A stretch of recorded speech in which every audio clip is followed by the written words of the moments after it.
আল্লাহ বলেন ইন্নামা মাসালুল হায়াতের দুনিয়া কামায়েন, এই দুনিয়ার একটা দৃষ্টান্ত। দুনিয়াটা কেমন, যেটা হচ্ছে যে আল্লাহ বলেন যেমন পানি, এই আমি পানি আকাশ থেকে বর্ষণ করলাম, আকাশ থেকে পানি বর্ষণ করার পরে এই পানি পৃথিবীর তরুলতা গাছপালা এই পানিটা গ্রহণ করলো, এবং এই পানি গ্রহণ করার পরে এই পানির দ্বারা কি হলো, মানুষ যা খাবে, পশু যা খাবে, এই সব ফলমূল গাছপালা সবকিছু এই পানির মাধ্যমে সৃষ্টি হলো। হাত্তে যে আকাতে এত জুখরাফা, এভাবে পৃথিবী যখন তার সৌন্দর্যে মানে সুশোভিত হলো, ওয়াজাইয়ানাত, এবং খুব সুশোভিত, খুব সুন্দর সৌন্দর্য মণ্ডিত হলো, জন্না হালু আন্নাম কাদিরুন আলাইহা, তখন এই পৃথিবীর অধিশ্বর মনে করে যে আমরা এটার অধিকারী, এটা আমাদের দখলে, এটা আমরা ভোগ দখল করতে পারবো, এটা আমাদের সম্পদ, এটা আমাদের নিয়ামত, এভাবে পৃথিবীর অধিবেশীরা মনে করে। আল্লাহ বলেন আতা আমরুনা লাইলান ওয়া নাহারান, ইতিমধ্যে দিনে অথবা রাতে আমার আদেশ চলে আসছে। আমার আদেশ চলে আসার পরে ফাজালনা হাসিদান, আমি ওই মানে সুন্দর সুশোভিত পৃথিবীর ক্ষেত বাগান আমি এটা সব মানে কর্তন করা ক্ষেতের মতো করে দিলাম, মনে হয় সব ফসলকেও কেটে নিয়ে গেছে, এইভাবে আমি তাদেরকে বিধ্বস্ত করে দিলাম। কাল্লাম তাগনা বেলাম, মনে হয় যেন গতকাল এখানে কিছুই ছিল না, এইভাবে সেটাকে সময় বিধ্বস্ত করে দিলাম। কাযালিকা নুফাসসিলু আয়াতি লিকাওমিন ইয়াতাফাক্কারুন, আল্লাহ বলেন এইভাবেই আমি আয়াতগুলি স্পষ্ট বর্ণনা করছি ওই জাতির জন্য, তারা যারা চিন্তা ভাবনা করে। এই উদাহরণটা দিছে আল্লাহ পৃথিবী করে, কিন্তু এই দৃষ্টান্তটা সেটা মানুষের জীবনের উপর। একটা মানুষের ধন সম্পদ, অর্থ, বাড়ি ঘর সব কিছু এমনভাবে সুসজ্জিত যে মনে হচ্ছে যেন আমি এটার উপরে সবকিছুর ক্ষমতাবান, এই সব কিছু আমি, আমারই সব কিছুর মালিক আমি। এভাবে একটা মানুষ যখন মনে করে তার জীবনে অগ্রগতি থাকে, হঠাৎ করে তার সামনে আজরাইল হাজির হয়ে যায়। আজরাইল হাজির হয়ে গেলে ওই যেরকম পৃথিবীর সমস্ত বাগান ফসল মানে কেটে যখন সমান করে দেওয়ার জন্য কিছুই নাই, তখন তার অবস্থাটা এরকমই যে তুমি যা নিয়ে আনন্দ করছিলা, যা নিয়ে সুখ ভোগ করছিলা, এগুলি সব তোমার শেষ হয়ে গেল। এক্ষুনি তোমাকে অর্ডার হবে যে ঘর থেকে নামাও, ঘরে আর 10 মিনিট রাখার জন্য কেউ অনুমতি দিবি না। যদি মরে গেছে তো নামে অন্তত বাইরে রাখো, ঘরের মধ্যে রাখা আর যাবে না। এই তো অবস্থা, ঘরের মধ্যে আর রাখা যাবে না। ওই আমার এক এলাকার এক মুরব্বীর কথা মনে পড়ে, আমি তাফসীর করতে গেছি, তখন উনি এক্স চেয়ারম্যান আমাকে বলে যে হুজুর একটা কথা মনে পড়লে খুবই ঘাবড়িয়ে যায়। কি? যে আমার এক আত্মীয় খুব ধনী মানুষ, ঢাকাতে উনি কন্ট্রাক্টর ছিলেন, তো উনি ওনার বাড়িতে, ঢাকাতে ওনার বাড়িঘর, তো উনি বাড়িতে হঠাৎ করে রাত্রে অসুস্থ হয়ে রাত্রে মারা গেছেন। মারা যাওয়ার পরে তার স্ত্রী এখন তার চাকর বলে যে লাশকে তোমরা বাইরে নিয়ে যাও, আমার ভয় লাগে। এখন চাকর নকররা বলে যে আমরা কোথায় লাশ নেব, ঢাকা শহরে কি বাইরে কারো এরকম আঙ্গিনা আছে? এখন ওই মহিলা বলে যে তোমরা যদি এই লাশ ঘর থেকে বের না করো তা আমি ঘর থেকে বের হয়ে যাব। এখন কি করবে যারা কর্মচারী, তারা চিন্তা ভাবনা করে, ভদ্রের একটা গরু ছিল, একটা গরুর ঘর ছিল, সে লাশটা নামাইয়ে সেই গরুর ঘরে রাত্রে রাখলো। তারপর ওখান থেকে গোসল টোসল ব্যবস্থা করে তাকে গোরস্থানে নিয়ে যাওয়া হলো। তাহলে এই যে আল্লাহ বললেন যে যখন সে মনে করে যে এই বাগান, বাগিচা, ক্ষেত, খামার, এই যে সুশোভিত বাগান, এই সব কিছুর মালিক আমি, এর মধ্যে হঠাৎ করে একটা প্রচন্ড মানে অগ্নিবায়ু এসে এটাকে সবকে পড়ে সারখার করে দেবে। তো মানুষের জীবনটা তো তাই। একটা মানুষ যে এখনো তার মৃত্যুর সময় হয় নাই, সে আশা করে যে আরো 20-30 বছর আমি বেঁচে থাকবো, এমন সময় করে হঠাৎ করে এইভাবে তার খবর এসে দিতে পারে, তখন সে মনে করে যে আমার এই যে সুন্দর বাগ বাগিচা, ক্ষেত খামার, আমার যে সুন্দর জীবন সব আমার শেষ হয়ে গেল। কাজে এইটা কার জীবনে কখন কিভাবে আসবে, আল্লাহ একটা দৃষ্টান্ত যেটা বুঝাচ্ছেন, যেটা যে কোনো মুহূর্তে যে কোনো মানুষের জীবনে এটা আসতে পারে। আমার মায়ের সামনে আমার বড় বোনও মারা গেছে, আমার বড় ভাইও গেছে, আমার মা জীবিত। কি বলা যেতে পারে বলেন? কি বাবা মা আগে মরবে না সন্তান আগে মরবে? এটা কেউ বলতে পারে। এইরকম দৃষ্টান্ত আপনারা বহু দেখছেন। এই তো আমাদের এই যে বাবলু ভাই, তার ছেলেটা দেখেন তার সামনে চলে গেল, সাইদ হিসাবে ছেলে তার সামনে চলে গেল। এরকম বহু মানুষ, এটা আপনারাই দৃষ্টান্ত দেখতে পাচ্ছেন যে পিতার সামনে সন্তান চলে যাচ্ছে। কাজে এই জন্য আল্লাহ বলেন এই সুশোভিত পৃথিবী, এর উপরে যেমন আমি ঝঞ্ঝাবায়ু, অগ্নিবায়ু প্রবাহিত করে এটাকে আমি দৃশ্যত করে দিতে পারি, কাজে তোমাদের ওই রকম সুন্দর জীবন তোমরা মনে করছো এখনই আমি এই জীবন উপভোগ করব, উপভোগ করার মতো আমার সব কিছু আছে। আল্লাহ বলেন আমি যে কোনো মুহূর্তে তোমার এই জীবনকে ধূলিসাৎ করে দিতে পারি, কাজেই তুমি সতর্ক থাকো। সবসময় আপনি প্রস্তুত থাকেন, এভার রেডি, সবসময় প্রস্তুত।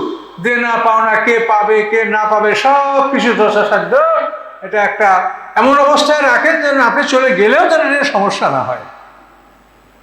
আপনাদের কাজকর্ম, লেনদেন, ব্যবসা সব সময় আপনি এমনভাবে ব্যবস্থা রাখবেন যে আপনি বিদায় হলেও যেন এটি সমস্যা সৃষ্টি না হয়, এভাবে সবসময় আপনি প্রস্তুত থাকেন। আর আমরা যদি আল্লাহর হুকুম মেনে এখান থেকে যেতে পারি, আমার যে অনন্তকালের সুখ, অনন্তকালের সুখ, সেই সুখের কথা ভেবে শেষ করা যায় না। মনে হয় যে আমরা এত সামান্য ইবাদত করে কি আমরা এই নিয়ামত পাবো? ভয় লাগে যে আসলে আল্লাহ যে নিয়ামতের কথা বলছে, আমরা এই সামান্য ইবাদত বন্দী করে কি ওই নিয়ামত পাবো? তো আমরা পাবো, যেহেতু আল্লাহ তাআলা, তার তো কোনো অভাব নাই। তিনি রহমান, তার ছেলে নাই, তার মেয়ে নাই, স্ত্রী নাই, শ্বশুর নাই, শাশুড়ি নেই, বাবা মানে আল্লাহ তো কেউ নাই। আল্লাহর আছে তার একদল বান্দা, কি ঠিক কিনা বলেন? আল্লাহর আছে কারা? আমরা একদল গোলাম। আল্লাহর তো আর কিছু নাই। এই জন্য আল্লাহ বলছেন যে আমার এই মহাবিশ্বের ধন সম্পদ দেখো, এর সেই যে কোটি কোটি কোন সম্পদ তোমাদের অদৃশ্যে রয়েছে, এই সব সম্পদ আমি তোমাদেরকে দান করব। তোমরা আমার গোলাম, তোমরা আমার গোলাম হও, তোমরা আমার গোলামি করো। ফাদখুলি ফি ইবাদি আদখুলি জান্নাত। আল্লাহ বলেন আমার গোলাম হও, আমার দাসত্বের সীমানায় প্রবেশ করো, আমার দাসত্বের মধ্যে গণ্য হও, বেহেশতে চলে যাও। তার কারণ আল্লাহর এই সম্পদ আল্লাহ কার জন্য রাখবেন? মানুষ সবসময় সম্পদ গুটিয়ে রাখে সন্তানের জন্য, নাতি পোতা পুতি, এই ভবিষ্যতের জন্য। কিন্তু আল্লাহ বলছেন আমার এগুলো কেউ নাই, ছেলেও নাই, মেয়েও নাই, স্ত্রীও নাই, শ্বশুরও নাই, শাশুড়ি নাই। আমি লাম ইয়ালিদ ওয়া লাম ইউলাদ ওয়া লাম ইয়াকুল লাহু কুফুয়ান আহাদ, যে আমার সম্পদ আমি তোমাদেরকে দিব। এই কথায় আমাদের বিশ্বাস হয় যে আল্লাহ দিতে পারে, তাহলে আমরা যে আমল করি এইটা জান্নাতের মানে 1 ইঞ্চি 1 ফুট জায়গার পাওয়ার মতো আমল আমাদের নাই জীবনে। কিন্তু আল্লাহর কেউ নেই, আল্লাহ দিবেন, ওয়াদা করছেন, আল্লাহ সত্য বলেন, এই আশায় আমরা আশা করতে পারি যে আল্লাহ আমাদেরকে দিবেন।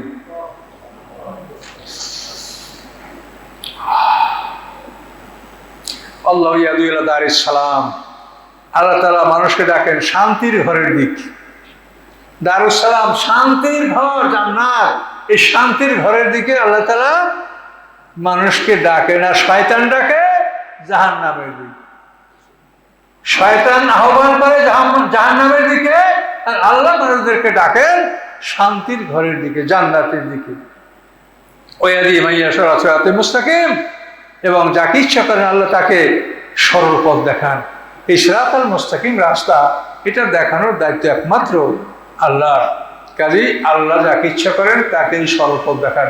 তা আল্লাহ সবার জন্যই সরল পথ উন্মুক্ত রেখেছেন, কিন্তু যারা বারবার অনুরোধ করার পরেও যারা দেখতে চায় না, তাদের জন্য আল্লাহ তাআলা ওই খারাপ পথকে মঞ্জুর করে দিয়ে, যা ওটা চাও তো ওটাইতে থাক।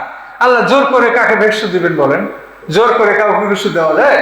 আল্লাহ তো ভেস্ট দেওয়ার জন্য কোরআনে এত সব কথা বলছেন, তারপরও যদি একজন গ্রহণ না করে, তাহলে তারপরও কি জোর করে তার মাথায় ভেস্ট তুলে দিবেন? এটা সম্ভব না। তো এই জন্য আল্লাহ তাআলা যাকে ইচ্ছা তাকে হেদায়েত দান করেন। তো আশা করি আল্লাহ তাআলা আমাদেরকে হেদায়েত দান করবেন, আমরা হেদায়েত কামনা করব। তো সবসময় দুইটা জিনিস চিন্তা করবেন, এক হলো কোরআন এবং রাসূলের জীবন। এই দুইটা জিনিসের মধ্যে আপনার জীবনকে সীমাবদ্ধ রাখেন। অনেক কিছু পড়াশোনা করতে গেলে হারিয়ে যাবে, কোনো জিনিস গুছাতে পারবেন না। কোরআন এবং রাসূলের জীবন, এই দুইটার উপরে আপনি জীবনকে সংক্ষিপ্ত রাখেন। এবং এই জন্য আপনারা কোরআনের তাফসীর, রাসূলের জীবন, এই দুইটা বিষয় আপনারা ভালো করে পড়াশোনা করেন, তাহলে আপনাদের জীবনে যেটা প্রয়োজন এটা আপনি সব ওখানেই পাবেন। তো এই পর্যন্ত বলে আমার কথা শেষ করছি। আমার লেখা তাফসীর আপনার জন্য আছে। তাফসীরের 1, 2, 3 এই 3টা খণ্ড কিন্তু একটু কঠিন, আর এই 3-এর পরে 4, 5, 6 এগুলো কিন্তু খুবই সহজ। এই 4 নম্বর তাফসীরে মানে যে সূরাগুলি আছে, ধরেন সূরা ইউসুফ, রাত, নাহাল, এগুলি খুবই সুন্দর ঘটনাবহুল এবং সবার পক্ষেই বোঝা সহজ। কাজে সব তাফসীর আপনারা পারিবারিকভাবে এটা নিয়ে সবাই পড়াশোনা করবেন আর দোয়া করেন। 5 নম্বর তাফসীরের কাজ আমাদের ইনশাআল্লাহ চলছে। আল্লাহ যদি তৌফিক দেন তাহলে আমরা তাফসীরটা বার করার জন্য যথেষ্ট চেষ্টা করছি, আমার জন্য দোয়া করবেন। তো এখন আমরা সংক্ষিপ্ত দোয়া করি, তারপর আমরা বিদায় হব। তো আমাদের 25 নম্বর আয়াত পর্যন্ত আমরা অগ্রসর হলাম। 25 নম্বর সূরা ইউনূসের 25 নম্বর আয়াত। আস্তাগফিরুল্লাহি লা ইলাহা ইল্লা হুয়াল হাইয়ুল কাইয়্যুম ওয়া আতুবু ইলাইহি লা হাওলা ওয়া লা কুওয়াতা ইল্লা বিল্লাহিল আলিয়্যিল আযীম। আল্লাহুম্মা সাল্লি আলা মুহাম্মাদ ওয়া আলা আলি মুহাম্মাদিন কামা সাল্লাইতা আলা ইব্রাহিম ওয়া আলা আলি ইব্রাহিম ইন্নাকা হামিদুম মাজিদ। আল্লাহুম্মা বারিক আলা মুহাম্মাদ ওয়া আলা আলি মুহাম্মাদিন কামা বারাকতা আলা ইব্রাহিম ওয়া আলা আলি ইব্রাহিম ইন্নাকা হামিদুম মাজিদ। আপনাদেরকে দুরূদ সম্পর্কে কি কথা বলা হয়েছিল? দুরূদ ইব্রাহিম অন্যান্য দুরূদের ব্যবধান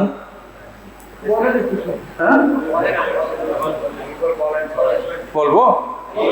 এটা হচ্ছে কি যে সাহাবায়ে কেরামরা তাফসিরে যেভাবে সূরা আহজাবের মধ্যে আছে সেটা আপনাকে বলছি।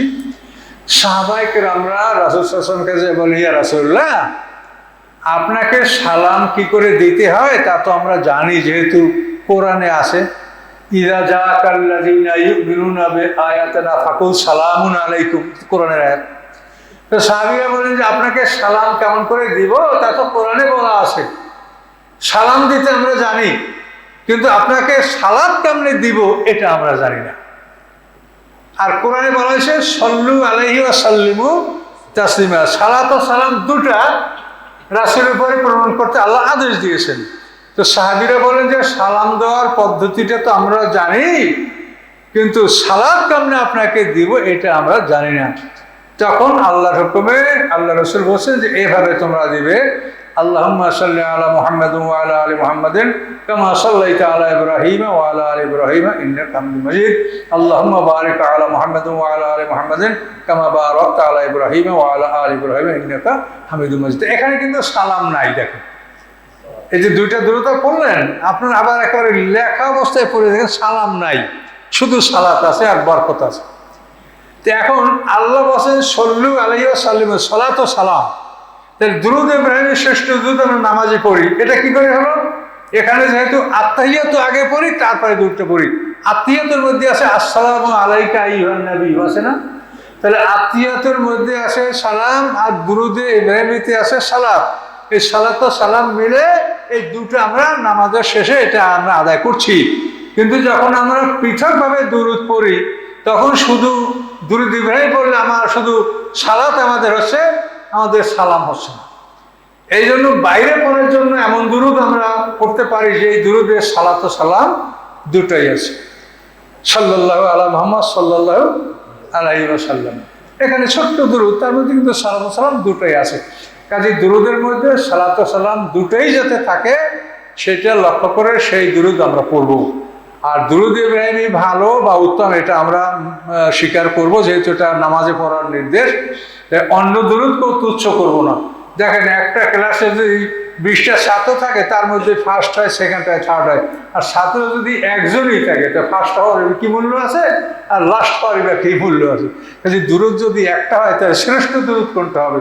দুরূদ যদি অনেকগুলি থাকে তাহলে তার মধ্যে একটাকে শ্রেষ্ঠ বলা যায়। কি কথা বুঝতে পারছেন? এই জন্য অনেকে এই এক দুরূদ ছাড়া আর দুরূদ পড়তেই রাজি না। তাহলে এটা কি করে হতে পারে? কাজে এই জন্য আমরা কারো প্রতি হিংসা বিদ্বেষ আমাদের নাই। শরিয়াতে বিধানে তাফসিরে প্রত্যেকটা জিনিসের যেভাবে বর্ণনা দেওয়া আছে আমরা সেভাবে। আপনি এই সূরা আহজাবের এই আয়াত তাফসির দেখেন, এই আমি যেটা বলছি এইগুলি কথাই লেখা আছে। আস্তাগফিরুল্লাহি লা ইলাহা ইল্লা হুয়া আল হাইয়ুল কাইয়্যুম ওয়া আতুবু ইলাইহি লা হাওলা ওয়া লা কুওয়াতা ইল্লা বিল্লাহিল আলিয়্যিল আযীম। আল্লাহুম্মা সাল্লি আলা মুহাম্মাদ ওয়া আলা আলি মুহাম্মাদিন كما صليت على إبراهيم وعلى آل إبراهيم إنك حميد مجيد. اللهم بارك على محمد وعلى آل محمد كما باركت على إبراهيم وعلى آل إبراهيم. اللهم آمين. صلى الله على محمد صلى الله عليه وسلم. يا رب العالمين. আপনার কোরআনের ব্যাপারে কথা বলেছি, আল্লাহ জ্ঞানের অভাবে কোনো ভুল ত্রুটি হয়ে থাকলে আপনি ক্ষমা করে দেন। আল্লাহ, আমরা সবাই মিলে আপনার কোরআন শুনেছি। আল্লাহ, এই কোরআনে আপনি দয়া করে যদি সব দিয়ে থাকেন, মুহাম্মদ রাসূলুল্লাহ সাল্লাল্লাহু আলাইহি ওয়াসাল্লামের পাকে পৌঁছিয়ে দেন। আদম আলাইহিস সালাতু ওয়াস সালামেতে আজ পর্যন্ত আম্বিয়া, আউলিয়া, গাওস, কুতুব, উলামা, ফুজালা, শুহাদা, সালেহিন, সিদ্দিকিন, মুমিনিন, মুমিনাত, মুসলিমিন, মুসলিমাত যারা পৃথিবী থেকে চলে গেছেন তামামের আল্লাহর পাকে সব পৌঁছিয়ে দেন। আল্লাহ, আমরা যারা হাত তুলেছি, আমাদের অসহায় পিতা মাতা, আল্লাহ তারা কবরে অপেক্ষা করছেন, তারা যেখানে আছেন সেখানে তারা অবস্থান করছেন, অপেক্ষা করছেন যে আমার সন্তান আমাদের দোয়া করবে। আল্লাহ সন্তানের দোয়া আপনি কবুল করে থাকেন। আল্লাহ আমরা সন্তান, আমাদের প্রত্যেক সন্তান, আমরা আমাদের পিতামাতা মুরব্বীদের দোয়া করছি। আল্লাহ আপনি আমাদের মুরব্বীজনের রুহে পাকে সব পৌঁছে দিন। রব্বির হামহুমা কামা রব্বায়ানি সগীরা, রব্বির হামহুমা কামা রব্বায়ানি সগীরা, রব্বির হামহুমা কামা রব্বায়ানি সগীরা। আল্লাহ আপনি আমাদের মুরব্বীজনকে মাফ করে দিন। আল্লাহ তারা এমন এক জমানায় পৃথিবী থেকে পার হয়েছে যখন সারা গ্রামে একটা আলেম ছিল না, একটা মুন্সি মৌলবী পাওয়া যাচ্ছিল না। আল্লাহ আমাদের মুরব্বীজন তারা এরকম অন্ধকারের মধ্যে জীবন কাটিয়েছে। তারা শুধু আপনি আল্লাহ মোহাম্মদ সাল্লাল্লাহু এতটুকু জানতো। আল্লাহ তারা ভালো নামাজ সূরা কেরাত কিছুই জানতো না। আল্লাহ আমরা বাঙালি, আমাদের মুরব্বীজন বাঙালি ছিলেন, আপনার কোরআনের ভাষা তারা বোঝে না। আল্লাহ তাদেরকে আপনি মাফ করে দেন। আল্লাহ আমাদের মুরব্বীজনকে মাফ করে দেন। তারা আপনাকে আল্লাহ বলে স্বীকার করেছে। আল্লাহ এতটুকু কারণে তাদেরকে আপনি বান্দা হিসেবে কবুল করে নিন। ইয়া আল্লাহ আপনি আমাদের সকলের অন্তরের ন্যাক মাকসুদ পুরা করার তৌফিক দিন। আপনি আমাদের বিমার আজার, অসুখ বিসুখ, ব্যারাম পীড়া ভালো করে দিন। ইয়া আল্লাহ আমাদের ঋণ পরিশোধ করার তৌফিক দিন। হালাল রিজিকের ব্যবস্থা করে দিন। আল্লাহ মৃত্যুর জন্য যে আমরা প্রস্তুত থাকতে পারি, আল্লাহ এই ব্যবস্থাপনা আপনি সহজ করে দিন। আল্লাহ মৃত্যুর শহরে আমরা রওনা করতে পারি, এই শহরের জন্য আমাদের কি প্রয়োজন, আল্লাহ এই ব্যবস্থাপনা আপনি সহজ করে দেন। আল্লাহ ব্যবস্থাপনা আপনি আসান করে দেন। আপনার দয়া ছাড়া আমরা কিছুই করতে পারবো না। আল্লাহ জীবনের সমস্ত দায়িত্ব আপনার কাছে ছোট করবো।